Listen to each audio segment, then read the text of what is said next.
Anda menyaksikan segmen Business Bites bersama saya Ellen Gracia dan dialog akan kami lanjutkan. Pak Rahmat, ini kan isunya sudah terlanjur menghebohkan publik dan pasti ada implikasinya. Betul. Pak, apakah turut berdampak juga ke bisnis-bisnis air kemasan lainnya? Sejauh ini kita lihat ya belum kelihatan dampak, tapi intinya kita akan lebih sering ya berkomunikasi dengan masyarakat bahwa masyarakat itu dibeli produk yang sesuai dengan apa yang kita janjikan. Jadi kalau di situ dibilang bahwa ini air minum dalam kemasan berasal dari air pegunungan, bahwa kalau itu produk legal artinya apa? Ada izin edar BPOM-nya, terus ada SNI-nya, SNI wajib. Maka dipastikan klaim itu benar. Dan kalau masyarakat ingin lebih tahu, mereka bisa kan di situ ada kontak pelanggan. Itu salah satu kewajiban juga dipasang di label ya. Nah, kontak pelanggan, hubungilah. Dan juga mungkin nanti di kalangan pelaku usaha bisa menyisipkan informasi itu di dalam misalkan promosinya, iklannya.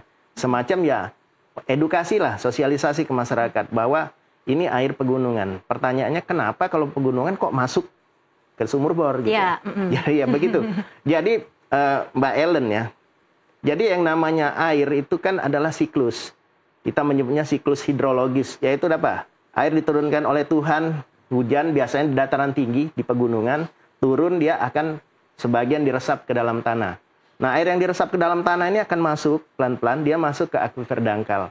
Kemudian terus masuk lagi pelan-pelan, dia akan masuk ke akuifer dalam. Yang nggak diserap kemana? Akan jalan ke saluran, ke sungai, danau, dan ke laut. Akhirnya disinarin matahari, dia akan terbit, akan menguap, dan terjadi siklus yang sama.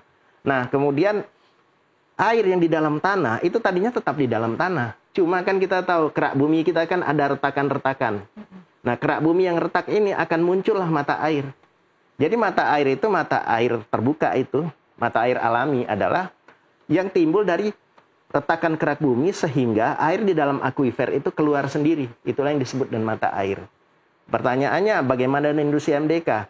Menurut hemat kami, mayoritas industri MDK di Indonesia ini menggunakan air sumur akuifer dalam. Alasannya banyak. Karena mata air terbuka itu biasanya kan dimanfaatkan masyarakat. Jadi di situ juga pertimbangannya. Terus juga kan para pembuat peraturan perundangan kita mempertimbangkan hal itu. Jadi kalau kita ada dua macam perizinan untuk industri MDK.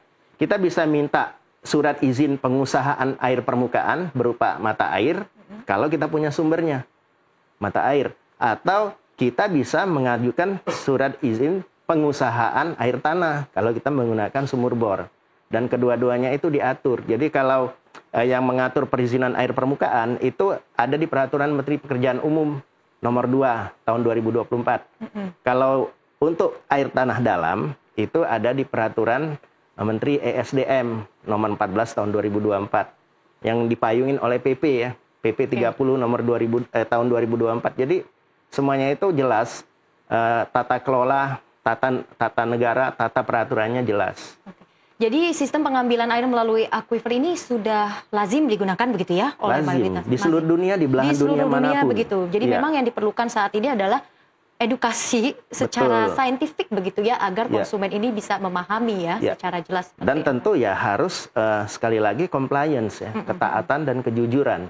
Jadi tidak boleh ada pelaku usaha mengklaim kami berasal dari air pegunungan, katakanlah pegunungan apa misalkan, pegunungan Rinjani. Tapi dia nggak punya bukti ilmiahnya. Nah, kenapa punya bukti ilmiah? Perlu bukti ilmiah? Karena ada kalanya titik pengambilan air sangat jauh dari gunung, berpuluh-puluh kilometer. Tapi kalau dia ada di kaki gunung, kayaknya tidak perlu studi yang sophisticated. Dia ada di bawah gunung itu. Tapi kalau dia terletak puluhan kilometer dari gunung, itu air bisa dari manapun. Nah, disitulah butuh bukti ilmiah yang lebih sophisticated. Yang saya sebut tadi, studi hidroisotop. Itu salah satu yang sangat lazim digunakan oleh negara manapun dalam menunjukkan sumber dari groundwater, air tanah. Oke, baik. Pak Rizal, dengan adanya memang istilah-istilah dalam label seperti ini, apakah DPR ke depannya juga akan mendorong revisi aturan labeling atau mungkin sertifikasi sumber air untuk kita bisa memastikan kepercayaan publik ini tetap terjaga? Mbak Ellen, sebelum saya jawab pertanyaan Mbak Ellen, ini saya mau share coba sedikit. Ini mudah-mudahan dari Nusantara share. Nah, Nah, ya. ini Mbak Ella harus disebarkan nih di media-media televisi termasuk Nusantara TV. Jadi yang tadi Pak Rahmat bicarakan, mungkin Mbak Ellen apa sih maksudnya gitu kan ya, aquifer dalam itu. Ini sudah ada banyak di googling, kita bisa tahu. Nah, hanya dari media perlu disebarkan. Jadi yang dimaksud dengan aquifer dalam itu masih di bawah clay itu. Jadi kalau perumahan itu di atas ya, di atas tuh artesian well to water table. Nah tapi kalau yang perusahaan-perusahaan air minum itu di bornya itu bawah dan itu menyambung ke pegunungan gitu, bisa menyambung lah pegunungan. Jadi aman ini. Jadi istilahnya ini yang harus disebarkan dari media-media televisi ya, bahwa sebenarnya yang dimaksud dengan para perusahaan-perusahaan air mineral dalam kemasan ini, kalau sudah memenuhi SMI, pasti sudah diteliti ini masuknya ngambilnya dari aquifer dalam, gitu, Pak. Ya, nah masyarakat ini kan agak bingung, kok ngambilnya bor gitu ya? Iya.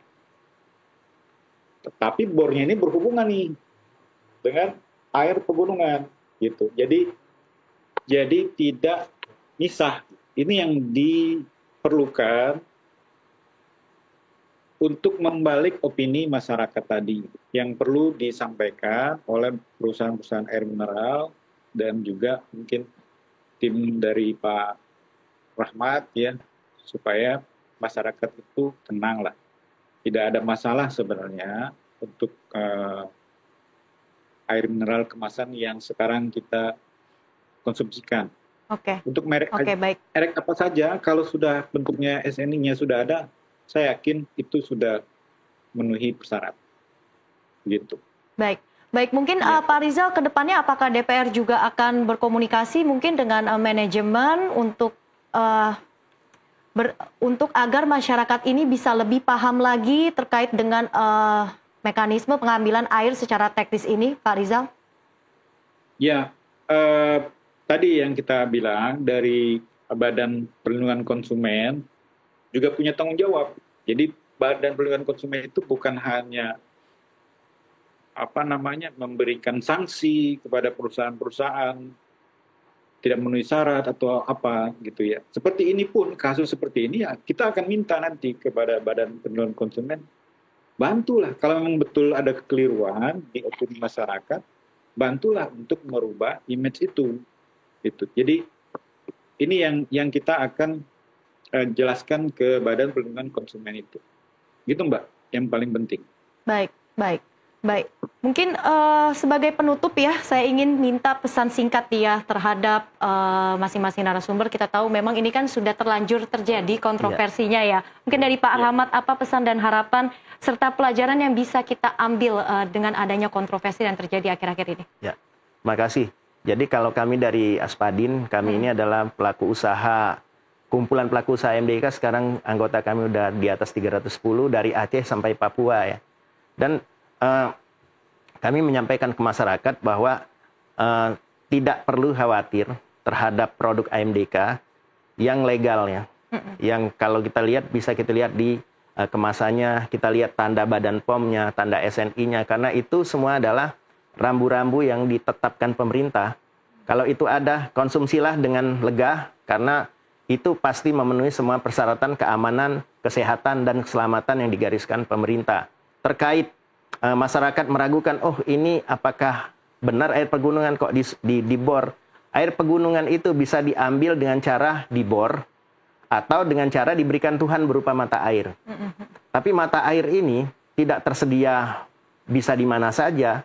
Mata air ini karunia Tuhan gitu ya. Terus yang kedua, mata air ini adalah hak rakyat jauh lebih besar daripada hak pengusahaan.